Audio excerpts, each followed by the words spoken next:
bicara kita kemudian berada di lingkungan lembaga kita, yang paling kemudian bisa kita wujudkan adalah setelah mengajak orang kemudian menunaikan, ngumpulin. Saya sering cerita, diundang untuk sosialisasi zakat, pesertanya 100 orang, kajiannya bisa 1,5 jam, dalilnya kita sampaikan lengkap, terakhir juga belum mau zakat, enggak apa-apa. Jadi orang yang mengajak kebaikan itu jangan kemudian kita merasa kecewa dengan apa yang kita ajak. Ya, kita kenal sejarah bagaimana para ulama kita, bahkan para nabi mengajak kebaikan, ditolak ya. Diajak diskusi sampai 2 hari 2 malam, dalilnya lengkap, ujungnya juga nggak sama juga. Jadi biasa saja. Dan yang banyak dalilnya itu yang susah zakat.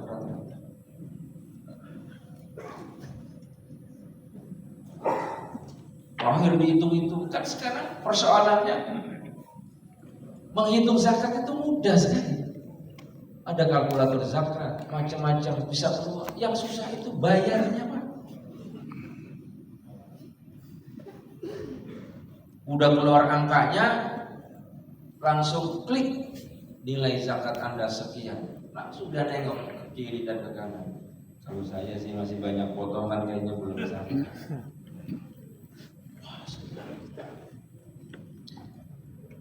Yang ketiga mengenai fungsi UPZ ini soal pendataan dan layanan muzaki.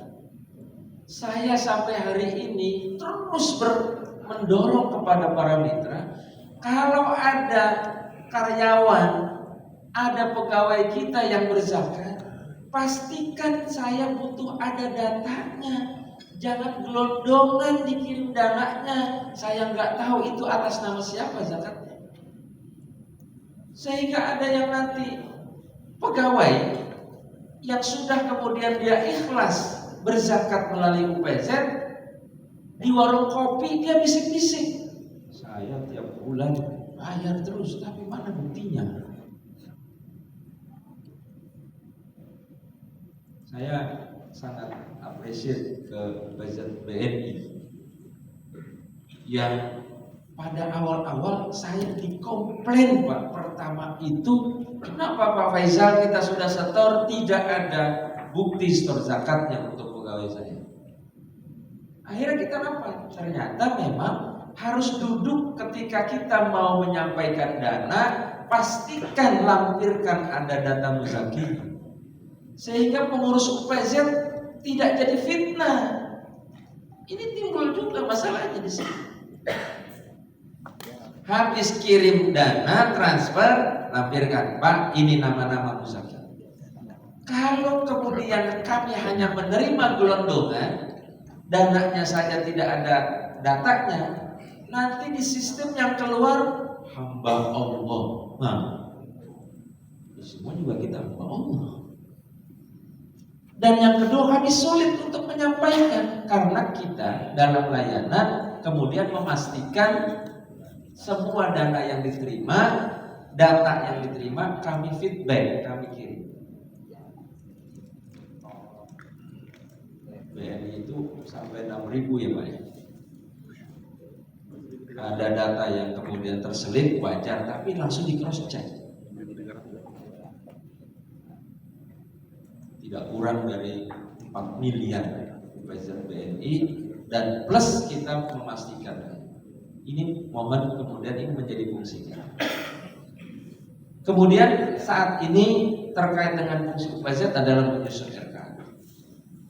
RKAT itu kita buat, dokumen RKAT kita susun itu dalam rangka pengendalian, Pak. Berapa sih target per bulan? Tapi seandainya meleset, yang kita tulis pengumpulan setiap bulan ini kemudian misalnya 100 juta, ada 50 juta, tiba-tiba dalam perjalanannya ada perubahan, itu RKAT bisa kita sesuaikan lagi, tapi bukan tiap bulan, masanya ada nanti semester. Pak, kelihatannya kami ini kok kekecilan ya menulis RKT pengumpulan. Ternyata pengumpulan kami itu naik. Disesuaikan, diajukan perubahan RKT.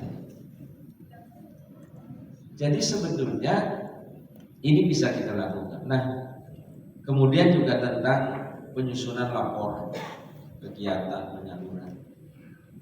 Ini kemarin ada beberapa catatan yang mendapatkan temuan dari audit terkait dengan pelaporan.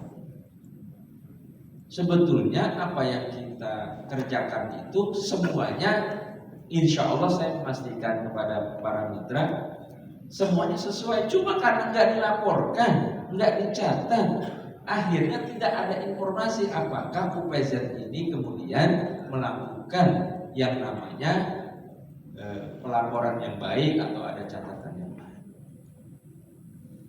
Next,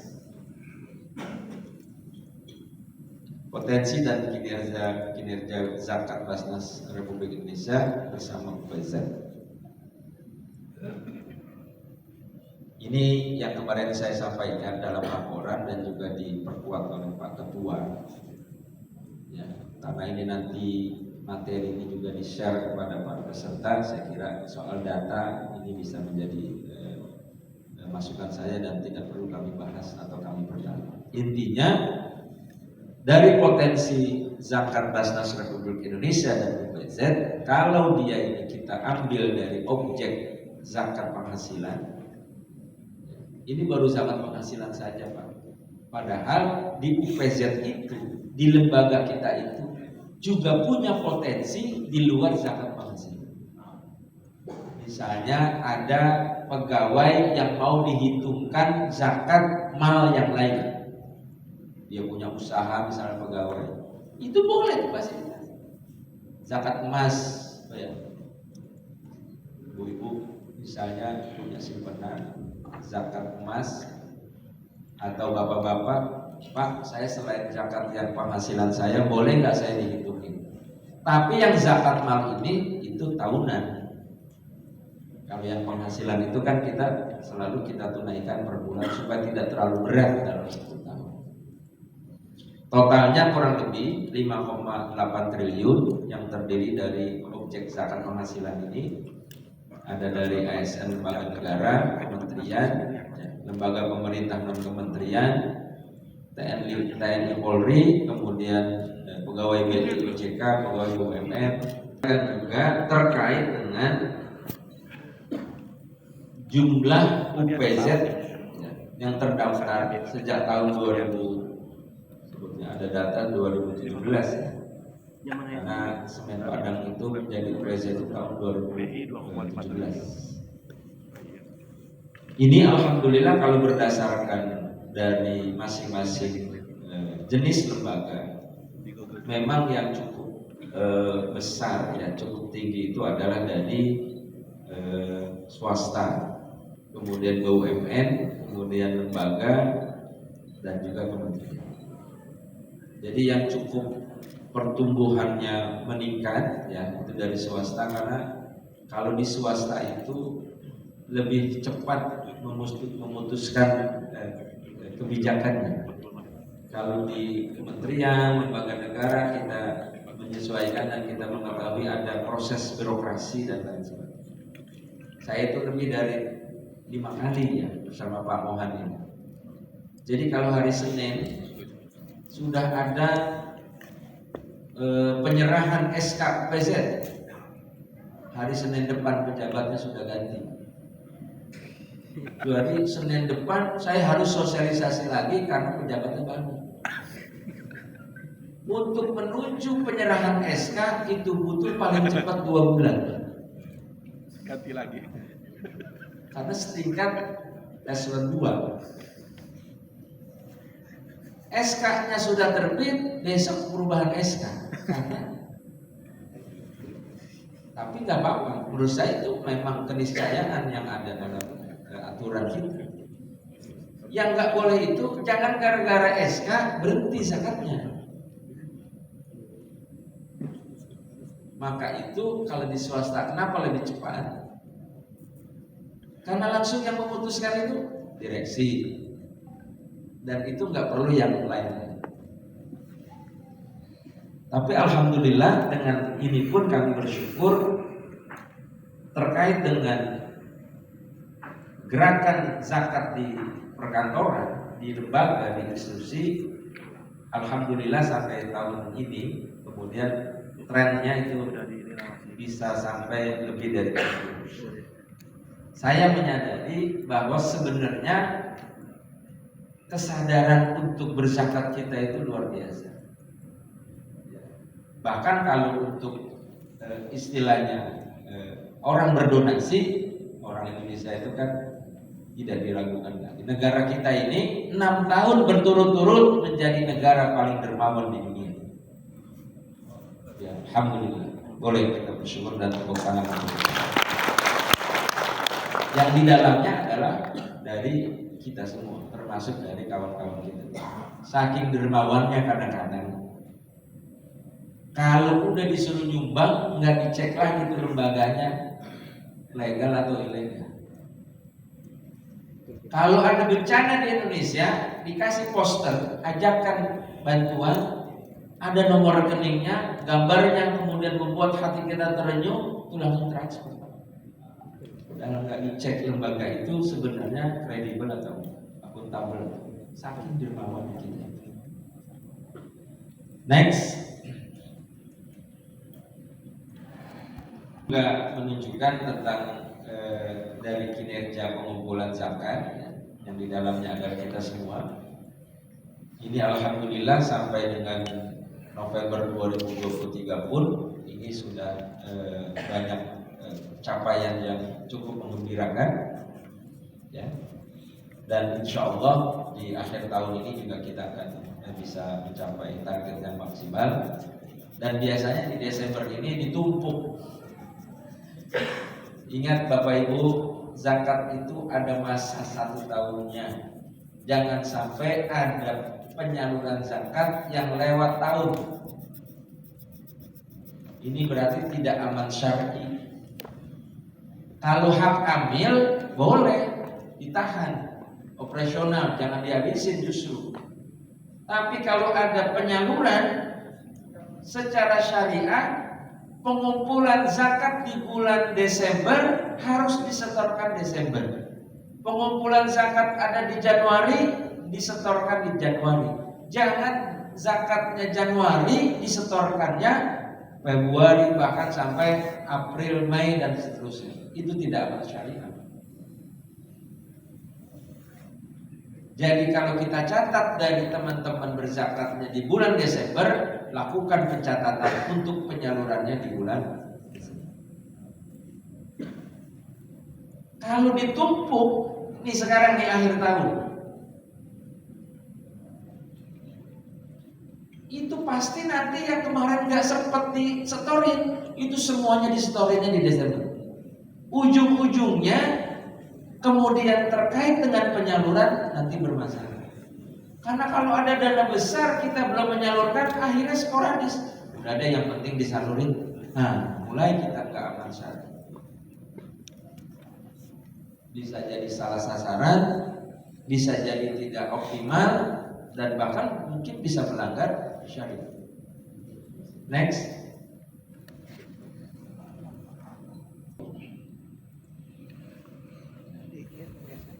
Seseorang kemudian ada yang berpendapat voluntary itu adalah action for the public good.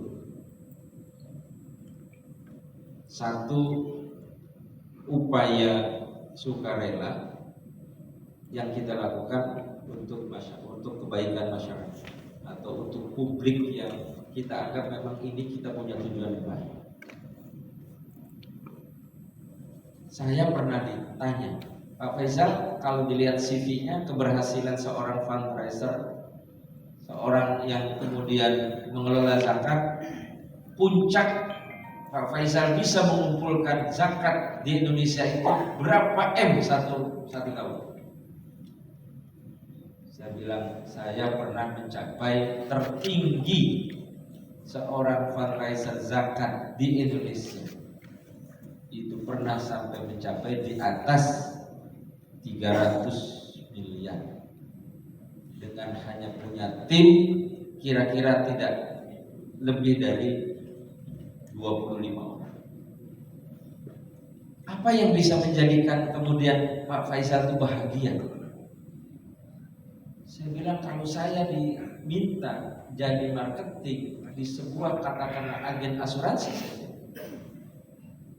yang itu yang saya tawarkan ada barangnya Pak.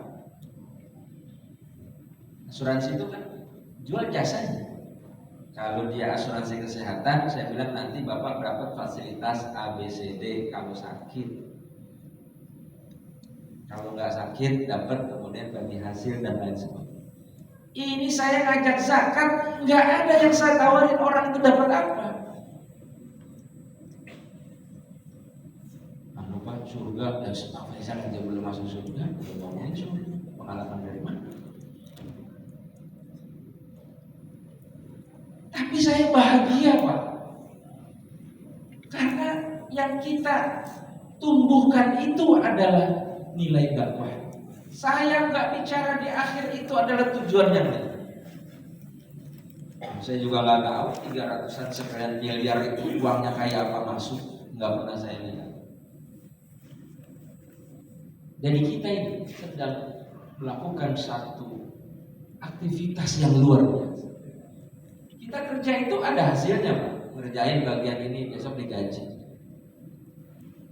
Yang sekarang tahun ini dari Pak Mohan aja yang menjadi kepala divisi, beliau ini targetnya 250 miliar satu tahun. Berarti 1 bulan harus dapetin orang yang berzakat dengan sukarela tanpa dia kemudian kita ini dapat apa?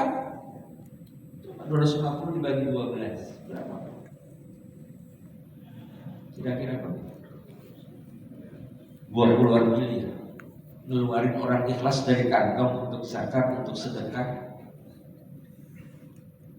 Kalau orang jual sesuatu barang, ada yang diterima. Bapak kalau beli ini berapa ini barang ini. Dan ini semua dari Bapak Ibu perjuangan.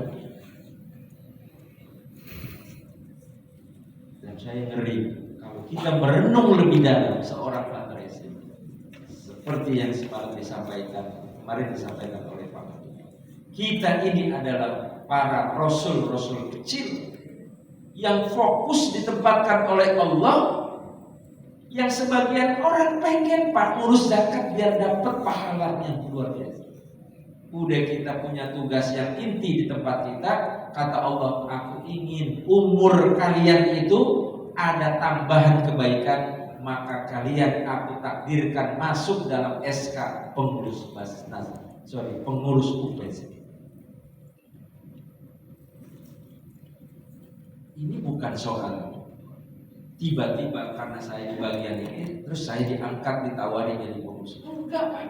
Memang ini sudah Allah gariskan, sudah Allah rencanakan. Ini saya lihat wajahnya wajah ahli surga semua. Walaupun banyak masalahnya. Kalau masalah banyak, saya juga punya masalah. Kita punya masalah. Next. Panah pengumpulan budget bukan semata-mata mengumpulkan uang sebanyak-banyaknya, melainkan melaksanakan dakwah zakat.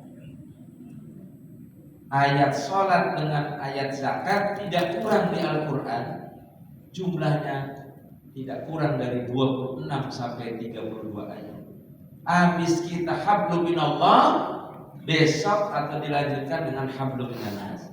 Aqimus shalah wa atuz zakat. Yuqimunas shalah wa yu'tunaz zakat. Kita cuma ngajak dakwah. Dan ingat para alim ulama, para mufassir, para kiai, para guru-guru kita mengingatkan. Kalau di dalam Al-Quran Allah mengingatkan satu ayat bahkan lebih dari 3 ayat, berarti ayat itu penting buat kita. Seperti kita mengulang-ulang nasihat kepada anak kita yang satu hari berulang-ulang. Nak sholat, nak kalau kamu kuliah jangan tinggalin sholat. Besok kita ngomong itu lagi. Artinya berarti ingetin anak kita pentingnya jaga sholat. Allah ini juga mengingatkan pentingnya bukan hanya salat tapi juga zakat. Karena lebih dari 3 ayat Allah ingatkan itu kepada kita. Jadi berbahagialah kita sebagai pengurus UPZ yang kita nggak pernah tahu. Jangan-jangan justru ketika kita di-SK-kan dan membantu 1-2 orang untuk ngajak orang zakat, ternyata amal saleh itu yang nyelamatin kita nanti di akhirat. Jadi banyak cara Allah memberikan kebaikan. Jangan pernah putus asa kalau di tempat kita zakatnya masih kecil, tapi jangan berhenti untuk terus kita ngajakin untuk ngajak orang berzakat. Sampai kemudian kita tutup usia hanya 5 orang itu saja yang istiqomah berzakat, berbahagialah karena itu menjadi amal jariah kita. Tapi sebaliknya, bayangkan kalau itu terjadi dahsyat karena pengabdian kita untuk kemudian menumbuhkan syiar zakat di tempat kita, sebanyak itu pula amal jariah. Sampai mungkin kita pensiun, kita sampai kemudian wafat, catatan itu tidak pernah terlewatkan untuk amal soleh. Next.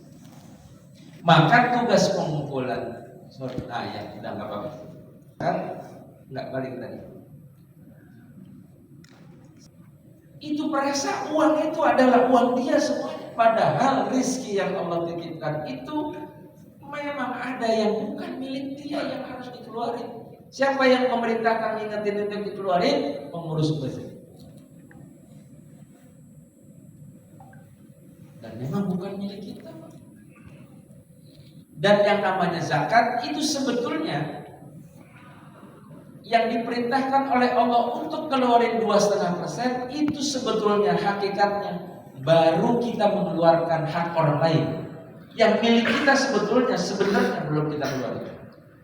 Kan zakat itu keluarin yang bukan milik kita kan, 2,5%. Yang milik kita kapan dikeluarin? Maka ada sedekah, maka ada infak. Ini yang punya orang lain aja nggak dikeluarin, apalagi yang milik.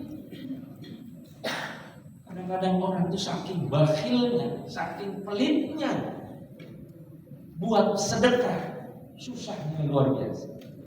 Pernah saya guyonan, jangan-jangan kalau kita minta dosanya juga nggak dikasih nanti. Pak, saya minta dosa Bapak sedikit 2,5%. Enggak boleh saya. Mungkin saking dia. Ini soal keimanan, ini soal bukti ketaatan kita kepada Allah SWT. Yang kedua dalam dakwah zakat itu adalah pertama kita mengajak, kedua memfasilitasi, yang ketiga adalah memberikan layanan yang baik.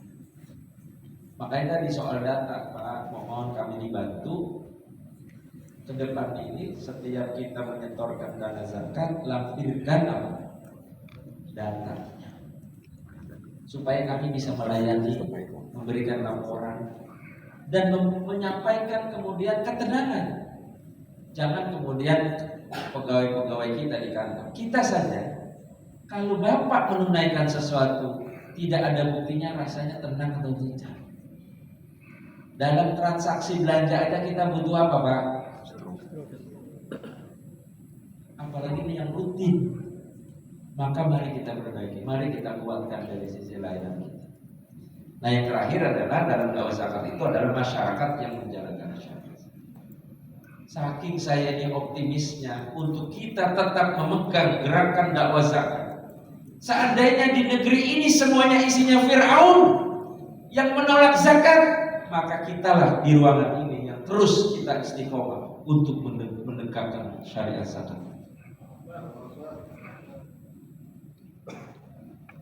Jadi biasa kalau kita dakwah ditolak, orang nggak mau, dicibir, digugat dan lain sebagainya. Itu biasa saja. Jangan kita kemudian dengan Allah memberikan kesempatan dari sisa umur kita ini, kemudian kita terabaikan dan tidak memanfaatkan, tidak mengoptimalkan dari dakwah zakat. Next. Nah, kalau kita bicara kemudian dalam istilah seorang fundraiser itu yang kita tugasnya adalah mengumpulkan dana. Pertama memang UPZ, kalau memang kita ini mau tumbuh, mau kita kuatkan lembaga UPZ di tempat Bapak Ibu sekalian, memang memilih pelaksana yang tepat. Lalu untuk pengurus, karena ini levelnya rata-rata eselon 2 kalau di pemerintahan, rasanya tugas pokoknya sangat luar biasa. Di BUMN juga begitu. Tapi seandainya Bapak Ibu para pengurus UPZ kemudian ingin dari sisi teknis ini kita bisa berjalan, maka pastikan ada petugas pelaksananya. Kan sudah ada dari struktur di pasar amil. Jadi sebetulnya tidak ada alasan itu. Yang kedua adalah memastikan donatur yang tepat. Di lingkungan kita itu sebetulnya segmennya yang kita sasar adalah melayani zakat penghasilan, belum yang lain. Yang ini saja kita masih berapa? Mungkin masih di bawah 60%. Karena belum ada satu UPZ pun yang 100% kemudian dia berzakat. Ada yang belum masuk, tapi tidak apa. Pastikan donaturnya yang tepat. Di dalamnya itu memastikan donasi yang tepat. Kalau selama ini hanya baru sumber zakat saja, zakat penghasilan, besok bisa kita kembangkan. Ada zakat malnya, ada infak sedekah, boleh kembangkan itu. Memang kami masih menyadari kebutuhan SDM pun tidak mudah. Ya, dengan tugas Bapak Ibu, kontennya juga secara komunikasi punya relevansi. Kemudian contoh konten komunikasi itu begini Pak yang relevan. Lagi momentum kesehatan, jangan keluarin pendidikan. Dan yang namanya fundraising itu adalah momentum. Saat kita kemudian dapat momentumnya, maka lakukan fundraising. Sebentar lagi kita Ramadan, pasti ada momentum kan? Kalau kita gagal di Ramadan untuk pengumpulan zakat, maka kita kemudian gagal lagi karena ketemunya 1 tahun sekali. Kapan mulai Ramadan? Mulai Ramadan itu 1 Ramadan, April, Maret, oriented. Lakukan itu. Jangan di lingkungan kita ini semuanya sudah akrab dengan digital, masih manual data. Itu tidak tepat untuk kita memiliki hubungan dengan apa? Dengan usaha. Tentukan waktu dan time komunikasi. Kemudian monitor outputnya. Kira-kira ada komplain nggak? Kira-kira kok jadi banyak responnya yang positif? Maka dorong itu. Ini yang dilakukan oleh Basnas Pusat. Ketika bicara segmen-segmen muzaki, kemudian sudah kita hari ini di Basnas Pusat hampir 60% semuanya adalah muzakinya digital. Basisnya digital.